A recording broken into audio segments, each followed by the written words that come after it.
पल की खबर भेज रहा है। बेशक साइंस ने काफी तरक्की की है। धरती गोल है, सूरज के चारों ओर चक्कर लगाती है, सूरज एक तारा और चांद पृथ्वी का उपग्रह है। ये फैक्ट्स बच्चे बच्चे को पता है। लेकिन जानते हैं, एक वक्त ऐसा भी था जब सिर्फ ये कहने के लिए कि धरती गोल है, कुछ लोगों को मौत की सजा तक सुना दी गई। साइंस के चांद तक पहुंचने का ये सफर लंबा रहा। जरूरी है कि हम एक बार उस इतिहास से भी रूबरू हों जो वैज्ञानिकों की कई दर्दनाक कहानियों का गवाह रहा है।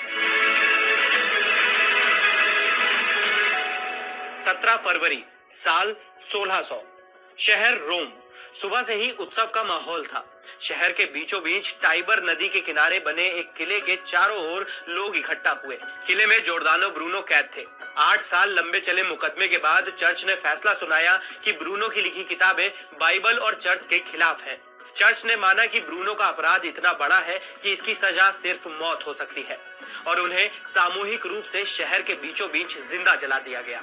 1548 में जन्मे जोर्दानो ब्रूनो का जुर्म उनके विचार थे।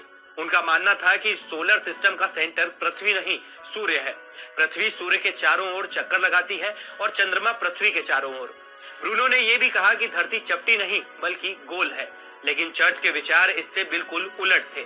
बाइबल में लिखा था कि पृथ्वी सोलर सिस्टम का सेंटर है, जिसके चारों ओर सूर्य चक्कर लगाता है। निकोलाई कोपर्निकस के साथ भी चर्च का व्यवहार अच्छा नहीं रहा, जिन्होंने यही बातें ब्रूनो से 75 साल पहले दुनिया को बताई थी। मजे की बात यह है कि जिन ऑब्जर्वेटरी में पहले कोपर्निकस और फिर जोर्दानो ब्रूनो ने वर्षों तक सोलर सिस्टम, सूर्य, चंद्रमा, प्लैनेट्स और तारों की स्टडी की, उन्हें चर्च ने ही बनवाया था। दरअसल ईस्टर की सही तारीख बताने के लिए चर्च को प्लैनेट्स और चांद के जरिए कैलकुलेशन करनी थी और इसी के लिए ऑब्जर्वेटरी की जरूरत पड़ी। कोपर्निकस को सजा तो नहीं हुई, लेकिन उनकी लिखी किताब कॉमेंटेरियोलस को आने वाले 100 सालों तक बैन कर दिया गया। चर्च की लाइब्रेरी में छिपा कर रखी गई ये किताब जोर्दानो ब्रूनो के हाथ लग गई, जिससे जिज्ञासा जन्मी और ब्रूनो ने कोपर्निकस के प्रिंसिपल्स का साइंटिफिक प्रूफ दिया। कोपर्निकस से करीब 1200 साल पहले अलेक्जेंड्रिया में दुनिया की पहली फीमेल फिलोसोफर और एस्ट्रोनॉमर का जन्म हुआ। उनका नाम था हाइपेशिया। उन्होंने भी कहा कि सोलर सिस्टम का सेंटर पृथ्वी नहीं बल्कि सूर्य है, जिसके लिए उनकी लाइब्रेरी जला दी गई और उन्हें मौत के घाट उतार दिया गया। चर्च को कोई फर्क नहीं पड़ता था कि सोलर सिस्टम का सेंटर सूर्य हो या पृथ्वी। उन्हें डर बाइबल में लिखी बातों के गलत साबित होने का था।